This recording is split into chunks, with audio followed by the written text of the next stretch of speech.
Hello everyone and welcome back to my YouTube channel. So if you still have not subscribed this channel तो पहले एक बारी जल्दी से जाके इस चैनल को सब्सक्राइब कर दीजिए और इस वीडियो को लाइक कर दीजिए बिकॉज आई नो आपको ये वीडियो जो है बहुत अच्छी लगने वाली है. So now without wasting any time आज हम लोग क्या करने वाले हैं वो डिस्कस करते हैं. So today we will be doing the derivation which is from electrostatics and this derivation is that. So let us read the question. अगर आपकी ये डेरिवेशन एग्जाम में आती है तो वो कुछ इस क्वेश्चन की तरह आएगी. Derive an expression for the electric field intensity at a point on the equatorial line of electric dipole. Okay, so what do we have to do in this derivation? आपको एक इलेक्ट्रिक डायपोल की वजह से उसकी equatorial line पर अगर कोई point बैठा है तो उस पॉइंट पर इस डायपोल की वजह से क्या इलेक्ट्रिक फील्ड इंटेंसिटी होगी आपको इसको फाइंड करना है. फाइन. सो हमने कुछ पास्ट लेक्चर्स में देखा था कि एक इलेक्ट्रिक डायपोल क्या होता है. राइट, हमने सीखा था कि इलेक्ट्रिक डायपोल क्या होता है. So electric dipole is a system in which I have two charges which are equal and opposite and they are separated by some fixed distance 2d. यही हमने सीखा था कि ये क्या है, ये हमारे पास एक डायपोल है, ये हमने सीखा था. फिर उसके बाद इन द नेक्स्ट वीडियो हमने सीखा था कि आप एक डायपोल डायपोल के अंदर एक्सियल लाइन पर जो है इलेक्ट्रिक फील्ड इंटेंसिटी क्या होगी. So what is the axial line of the dipole? This is the axial line of the dipole. Okay, ये क्या है, एक डायपोल की एक्सियल लाइन है. ठीक है, इस पर हमने जो है इलेक्ट्रिक फील्ड इंटेंसिटी निकालनी सीखी थी in the last video.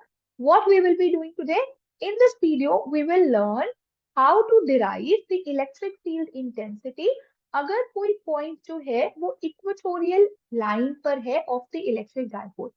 So let us see what is the equatorial line of an electric dipole. So this is my equatorial line of the electric dipole. Okay. So this equatorial line, let me write this as the equatorial line. ये जो equatorial line है, ये line जो है वो आपकी dipole के centre से पास होती है लाइक अ परपेंडिकुलर बाइसेक्टर. तो आप इसको आपके डायपोल का परपेंडिकुलर बाइसेक्टर भी बोल सकते हैं. सो ये जो है वो एक 90 डिग्री का एंगल बनाती है आपका किसके साथ, the line joining the two charges minus Q and the plus Q, जिसको हम लेंथ ऑफ द डायपोल भी बोलते हैं. राइट, तो अगर ये एक परपेंडिकुलर बाइसेक्टर है so this distance will B D and this distance will also B D. दोनों डिस्टेंसेस क्या होंगे, डी होंगे. ओके, चलो नाउ लेट अस सी कि अगर कोई पॉइंट आपका कहां पर बैठा है, अगर कोई पॉइंट आपका इस इक्वेटोरियल लाइन पर बैठा है तो हम उसकी इलेक्ट्रिक फील्ड इंटेंसिटी कैसे फाइंड करेंगे. सो लेट अस से this is the point P, जिस पॉइंट पे मैं चाहती हूँ इलेक्ट्रिक फील्ड इंटेंसिटी को निकालना. ओके, अब ये जो इलेक्ट्रिक फील्ड इंटेंसिटी आपको पॉइंट पी पर निकालनी है वो हमें दो चार्जेस की वजह से देखनी होगी, एक है माइनस क्यू और एक है प्लस क्यू. दो ही चार्जेस रखे हैं तो हम क्या करते हैं, पहले दोनों को ज्वाइन कर देते हैं और इलेक्ट्रिक फील्ड इंटेंसिटी के वेक्टर्स ड्रॉ कर देते हैं और फिर उसके बाद हम लोग वेक्टर सम यूज करके दोनों का आंसर मतलब दोनों का रिजल्टेंट निकाल के नेट इलेक्ट्रिक फील्ड इंटेंसिटी निकाल लेंगे. As simple as that. क्या करना है, हमें वेक्टर सम करना है. ओके, तो हम क्या करेंगे, हम लोग पहले लाइन ज्वाइन कर लेंगे ये.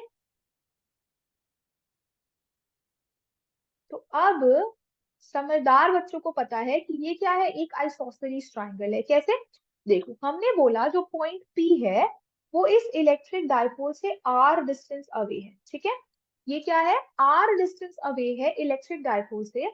तो अब हमें पता है ये डिस्टेंस क्या हो जाएगा, this distance will be r square plus D square and this distance will also be r square plus D square. ठीक है, सबको पता है, हाइपोटेन्यूज है.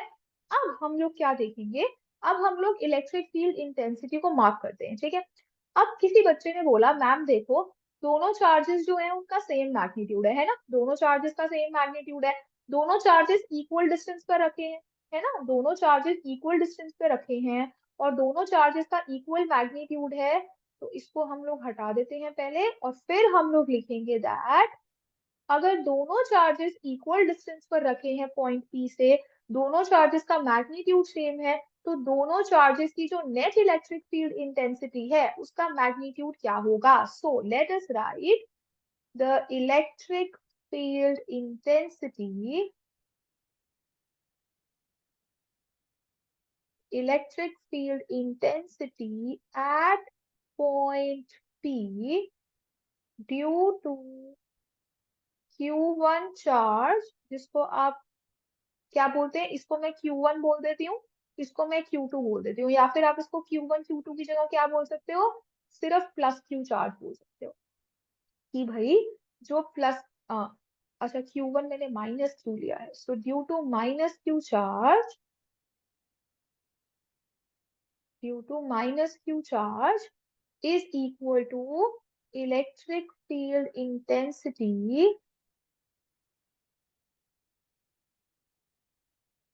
at point P due to plus Q charge, और इन दोनों को हम लोग डिनोट कर देते हैं विद E। ठीक है, तो हम एक सिंबल ले लेते हैं E, कि हम इन दोनों की जो इलेक्ट्रिक फील्ड है उसको हम लोग बोल रहे हैं E है, और ये जो E है इसकी वैल्यू क्या हो जाएगी, it will be k q by distance square, and what is the distance is under root of r square plus D square whole square, which will be kq by r square plus d square. Got it?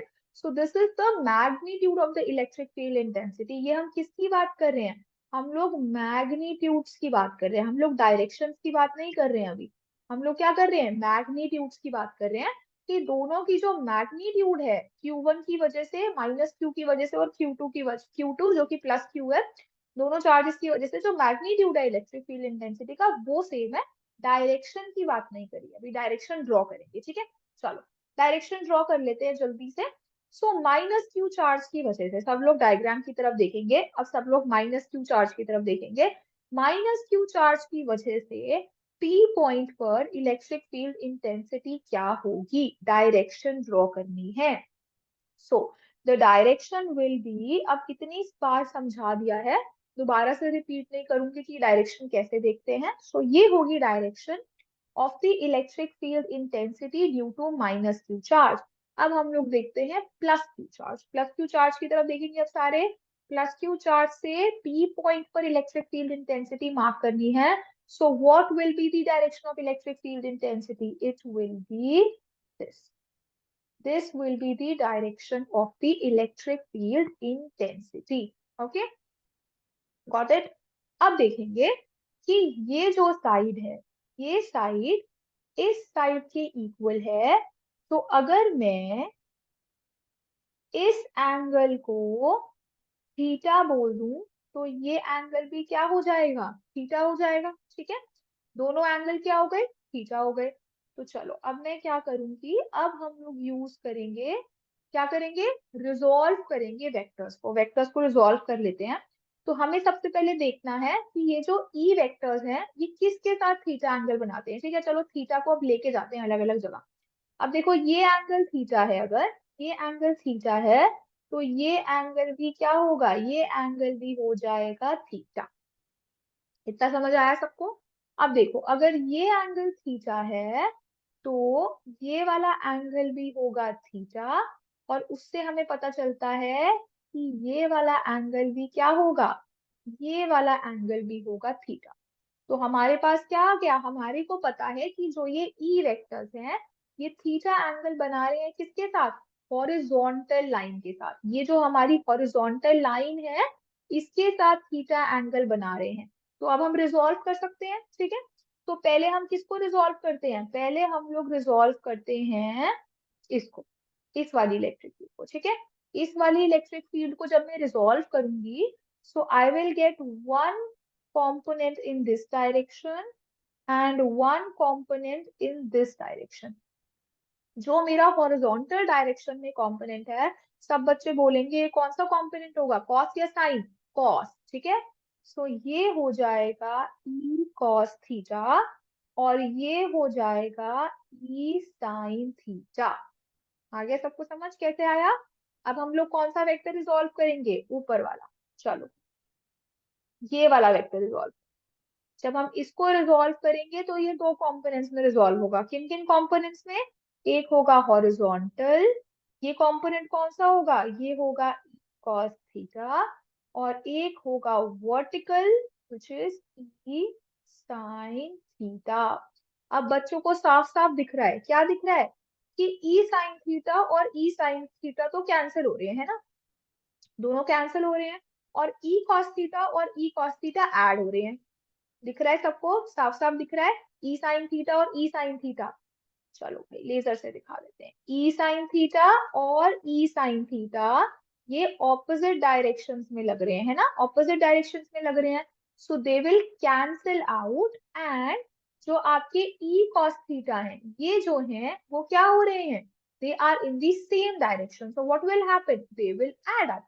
तो इसको हमें लिखना भी है, ठीक है? इसको हमें लिखना भी है। कैसे लिखेंगे? हम लोग लिखेंगे the electric field intensity vector, the E vector, can be resolved into two components. ठीक है? एक कंपोनेंट है आपका E sin theta, ठीक है, which is along the equatorial line or along the equatorial axis, and one is E cos theta which is along the horizontal direction, या फिर इसको आप x एक्सिस भी बोल सकते हैं, ठीक है? तो दो आ गए हमारे पास, एक आ गया e sin थीटा, एक आ गया e cos थीटा। फिर नेक्स्ट हम लिखेंगे that the e sin theta components of the electric field intensity due to plus q charge and minus q charge cancels each other, ठीक है? And the e cos theta components of the electric field due to plus q charge and minus q charge gets added to give the resultant electric field at point P। ठीक है? इसको जल्दी से note कर लेंगे सब बच्चे। इसको नोट कर लीजिए, वीडियो को पॉज कर लो, इसको नोट कर लो, ठीक है? चलो अब हम आगे बढ़ते हैं। कितना समझ आ गया सबको? अब देखेंगे सबके साथ।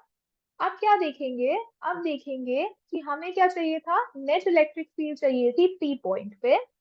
तो नेक्स्ट लाइन में हम लोग लिखेंगे net electric field intensity eight point P is equal to what? It is equal to 2e cos theta। कैसे आया 2e cos theta? दो e cos theta components add हो गए तो नेट इलेक्ट्रिक फील्ड इंटेंसिटी कितनी मिल गई? 2e cos theta मिल गई, ठीक है? अब हमारे पास E का एक्सप्रेशन है।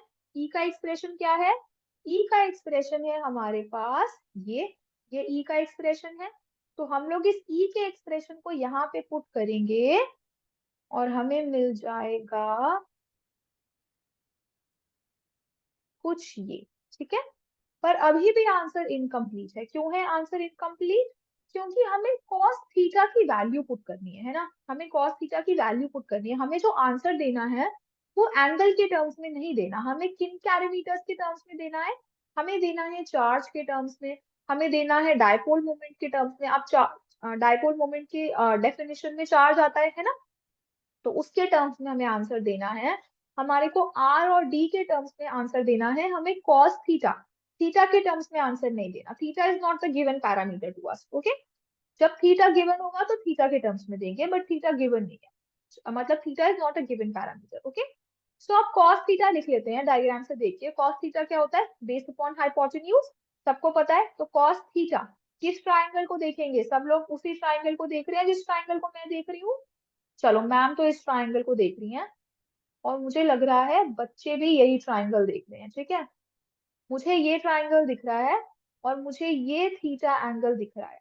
तो क्या मैं यहाँ से बेस अपॉन हाइपोटेन्यूज से cos थीटा की वैल्यू लिख सकती हूँ? क्या लिखूंगी मैं cos थीटा की वैल्यू? cos थीटा में लिखूंगी बेस जो कि है d अपॉन हाइपोटेन्यूज जो कि है under root of r square plus D square. सब बच्चों को यही दिख रहा था, सब बच्चों को समझ आया? तो इस cos थीटा की वैल्यू को उठाकर अगर मैं यहाँ लिख दूं तो मुझे क्या मिलेगा, मुझे मिल जाएगा 2kq by under root of r square plus D square. Then I have what, then I have cos theta, और cos थीटा क्या है हमारे पास, cos थीटा आया है d upon under root of r square plus D square. इसको हम लोग और सिंप्लीफाई करके क्या लिख देंगे, net electric field intensity is equal to 2kq d by are square plus D square. अब देखो इसकी पावर 1 थी, इसकी पावर हाफ थी, ऐड होके क्या बनेगा 3/2, यही बनेगा। तो ये क्या है, नेट इलेक्ट्रिक फील्ड है। क्या ये, अब नेट इलेक्ट्रिक फील्ड तो है, बट हमें आंसर किसके टर्म्स में देना है, हमें आंसर देना है डायपोल मोमेंट के टर्म्स में। और डायपोल मोमेंट की डेफिनेशन हम लोग लास्ट वीडियो में सीख चुके हैं, लास्ट टू लास्ट वीडियो में क्या थी डायपोल मोमेंट की definition, P is equal to Q into 2D, यही थी डेफिनेशन।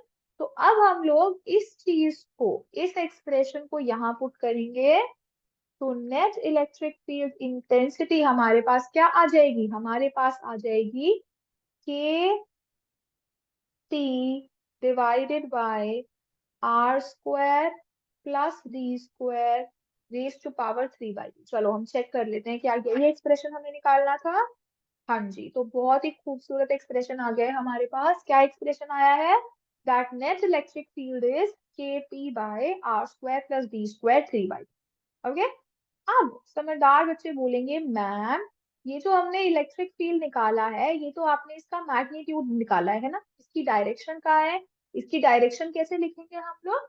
तो डायरेक्शन लिखने के लिए हम लोग पीछे देखेंगे अपनी डायग्राम की तरफ, जो कि बहुत ज्यादा हौच सा लग रहा है बट फिर भी समझ आ रहा है ना।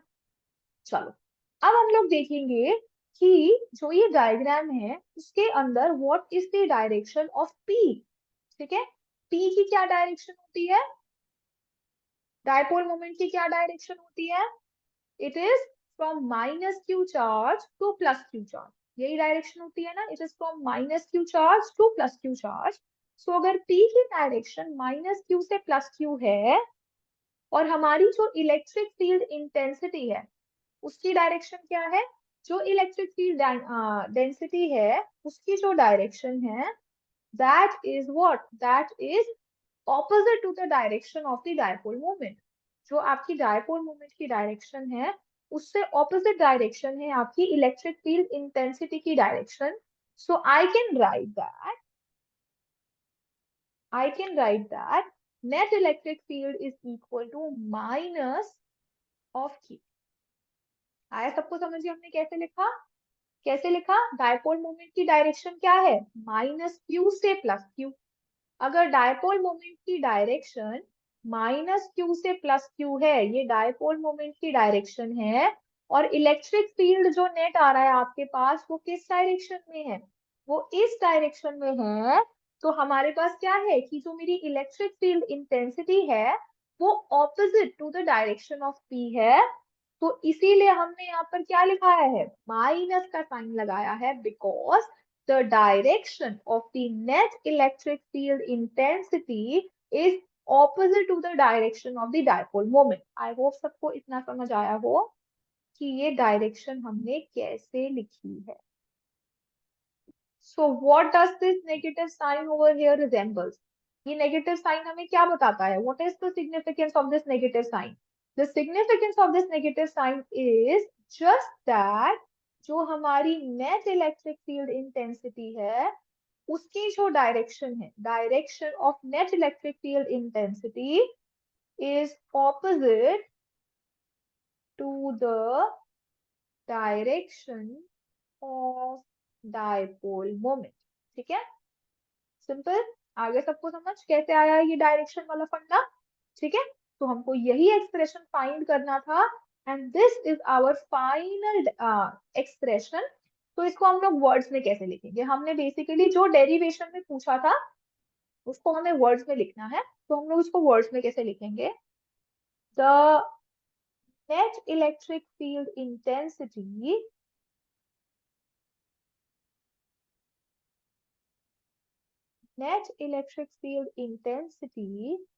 at a point P on the equatorial line of the electric dipole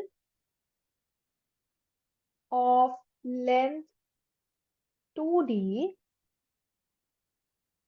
is given by, और हमने यहाँ पे एक और चीज लिखनी है, that the net electric field intensity at a point P कितना डिस्टेंस अवे था? R distance away from the dipole. ठीक है, ये लिख लेना प्लीज, ये वाली लाइन इसको कंप्लीट कर लेना। ठीक है, is given by which expression? Is given by minus K P by are square plus D square raise to power 3/2। और अगर कोई आपसे मैग्नीट्यूड पूछे सिर्फ, तो नेगेटिव साइन नहीं लगाना। ठीक है, अगर जस्ट मैग्नीट्यूड पूछ रहा है कोई आपसे तो नेगेटिव साइन नहीं लगाएगा, आप मॉड में आंसर देंगे। Got it? सो इसको जल्दी से नोट कर लेंगे सारे के सारे। फिर इसके बाद हम लोग एक छोटा सा नोट लिखेंगे, छोटा सा स्पेशल केस पढ़ेंगे, और फिर उसके बाद आज की वीडियो को रैप करेंगे, और आज के लिए फिर हम इतना ही करेंगे। ठीक है, चलो, आई होप सबने नोट कर लिया हो। तो अब हम लोग चलते हैं आज इस वीडियो के एक स्पेशल केस पे। ये स्पेशल केस क्या है? This special case is for a short dipole.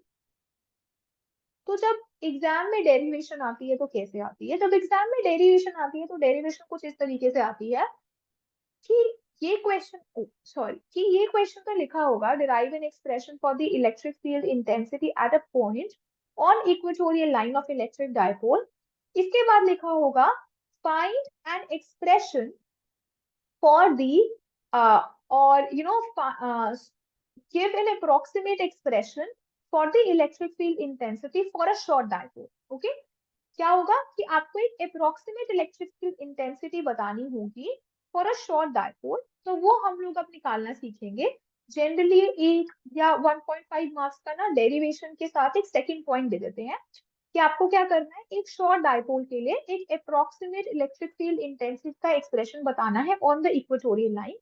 तो वो हम कैसे करेंगे? सो फॉर शॉर्ट डायपोल हम लोग क्या पिछली जो हमने डेरिवेशन करी थी लास्ट क्लास में, उसमें भी हमने क्या करा था, हमने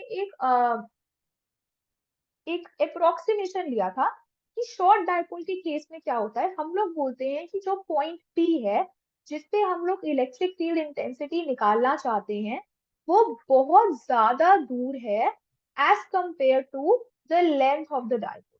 सो हम लोग ये बोलते हैं कि जो लेंथ ऑफ द डायपोल है वो बहुत छोटी है, और जिस पॉइंट पर हम लोग इलेक्ट्रिक फील्ड इंटेंसिटी निकालना चाहते हैं वो बहुत दूर है as compared to the length of the dipole. That means your r is very greater than d. This is the approximation which we take for finding the electric field intensity for a short dipole. तो हमें क्या करना है, हमें इस वाली approximation को अपने इलेक्ट्रिक फील्ड इंटेंसिटी के एक्सप्रेशन में डाल लेना है। तो मेरी जो इलेक्ट्रिक फील्ड इंटेंसिटी थी वो क्या थी?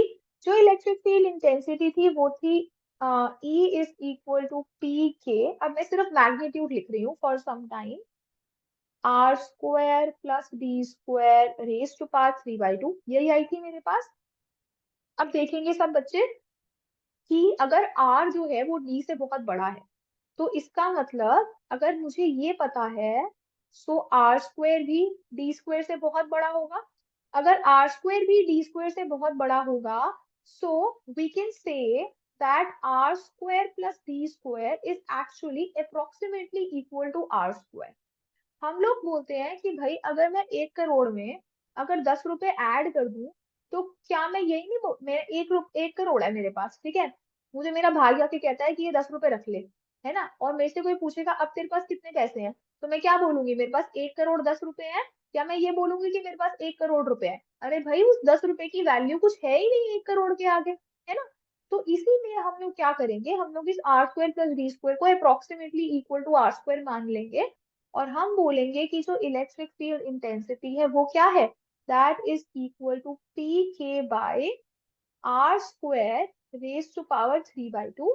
तो ये और ये कैंसिल हो जाएगा, और मेरे पास जो इलेक्ट्रिक फील्ड इंटेंसिटी है वो आ जाएगी P K by are cube, या फिर इसको हम लोग के पी बाय आर क्यूब बोल देते हैं, ठीक है, क्योंकि पी के सुन के आप सब हंसेंगे। तो ये आ गया मेरे पास electric field intensity for a short dipole, ठीक है, ये क्या है, electric field intensity for a short dipole, कहाँ पे, इक्वेटोरियल लाइन में, इक्वेटोरियल लाइन में जो इलेक्ट्रिक फील्ड इंटेंसिटी है फॉर अ शॉर्ट डायपोल वो क्या है, वो है केपी बाय आर क्यू। इतना समझ आ गया सबको? चलो एक छोटी सी बात और कर लेते हैं, खत्म करने से पहले एक छोटी सी चीज और कर लेते हैं। वो छोटी सी चीज हम क्या करेंगे, आप लोग मुझे बताएंगे what is the electric field intensity axial divided bye equatorial, और ये हम किसके लिए देख रहे हैं, फॉर शॉर्ट डायपोल, ठीक है। तो फॉर अ शॉर्ट डायपोल कई बारी एक बहुत छोटा सा क्वेश्चन आ जाता है कि एक शॉर्ट डायपोल के लिए मुझे E actual divided by E equatorial बताओ, जब आपका पॉइंट जो है वो डायपोल से आर डिस्टेंस अवे ही है, ठीक है। तो अगर ऐसा क्वेश्चन आ जाएगा तो हम लोग कैसे निकालेंगे, हम लोगों ने ई एक्चुअल निकालना सीखा था इन द लास्ट वीडियो, और वो हमने निकाला था, सिर्फ इतना फर्क था दोनों एक्सप्रेशन में कि जो ई एक्सियल था वो 2 kp बाय आर क्यूब आ रहा था, और जो ई इक्वेटोरियल है, मैं ई क्यू लिख रही हूँ इक्वेटोरियल के लिए, वो क्या आ रहा है, वो kp बाय आर क्यूब आ रहा है, ठीक है। तो इसका मतलब क्या है, इसका मतलब ये है कि जो ई एक्सियल है वो ट्वाइस है ई इक्वेटोरियल के, यही आ रहा है।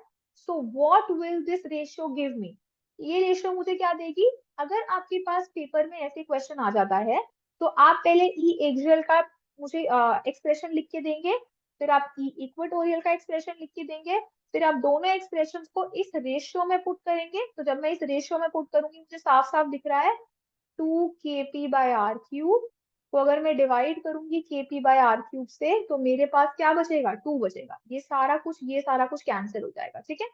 तो यानी कि फॉर अ शॉर्ट डायपोल, अगर एक शॉर्ट डायपोल है तो उस केस में आपके पास E axial divided by E equatorial क्या आ रहा है, 2 आ रहा है for a short dipole, same distance away, अगर दोनों से हम लोग आर डिस्टेंस अवे देख रहे हैं तो आपके पास E axial divided by E equatorial क्या आ रहा है, इज इक्वल टू 2, ठीक है।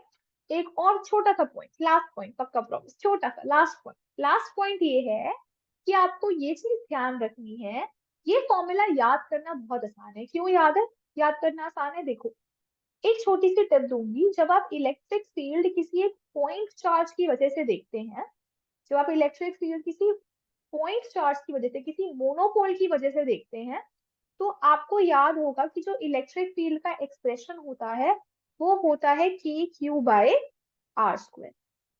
ये क्या है, ड्यू टू क्यू चार्ज, किसी एक चार्ज की वजह से जो इलेक्ट्रिक फील्ड का एक्सप्रेशन है वो आ रहा है के क्यू बाय आर स्क्वायर, और ये क्या है, it is proportional to are square, किसके प्रोपोर्शनल है, आर स्क्वायर के प्रोपोर्शनल है, लेकिन due to a dipole, dipole ठीक है, क्यू चार्ज क्या है, क्यू चार्ज एक तरीके का मोनोपोल है, ठीक है, क्यू चार्ज एक तरीके का मोनोपोल है, सिर्फ एक सिंगल चार्ज है। मोनो का मतलब क्या होता है? Single, one, monopole. Due to a dipole, जब आप डायपोल की बात करते हैं तो इलेक्ट्रिक फील्ड इंटेंसिटी कैसे देखेंगे? दो डायरेक्शन में देखते हैं आप, एक्सियल पे देखते हैं और किस पे देखते हैं? इक्वेटोरियल पे देखते हैं। तो एक्सियल में टू तो आता ही है, बाकी सारे एक्सप्रेशन तो सेम है एक्सियल और इक्वेटोरियल का। मैं शॉर्ट डायपोल की बात कर रही हूँ। तो यहाँ पे आप के क्यू की जगह लिखेंगे डायपोल मोमेंट, और यहाँ पे आपके पास जो डिपेंडेंस है वो क्या है? डायपोल। आपके पोल एक से बढ़ गया तो यहाँ पे आर की पावर भी क्या हो जाएगी? वन से इंक्रीज हो जाएगी। सिमिलरली यहाँ पे भी क्या होगा? के पी बाय आर क्यूब। तो फॉर अ डायपोल, जब आप डायपोल की बात कर रहे हैं तो वहां पर जो आपके पास इलेक्ट्रिक फील्ड इंटेंसिटी है that is proportional to 1/r³ या फिर it is inversely proportional to r³। ठीक है। तो मोनोपोल अगर एक सिंगल चार्ज है तो उसके अंदर इलेक्ट्रिक फील्ड इंटेंसिटी 1/r² से डिपेंडेंट है। और अगर एक डायपोल है, दो चार्जेस हैं, डायपोल का सिस्टम है, तो वहां पे इलेक्ट्रिक फील्ड इंटेंसिटी किसके प्रोपोर्शनल है? It is inversely proportional to r³ या फिर it is proportional to 1/r³। You can say it both the ways. So this is how you remember कि अच्छा मोनोपोल है तो k³ r², डायपोल है तो kp/r³। ठीक है, क्योंकि एक पोल बढ़ रहा है, एक चार्ज बढ़ रहा है तो आर की पावर भी एक से बढ़ जाएगी डिपेंडेंट। ठीक है।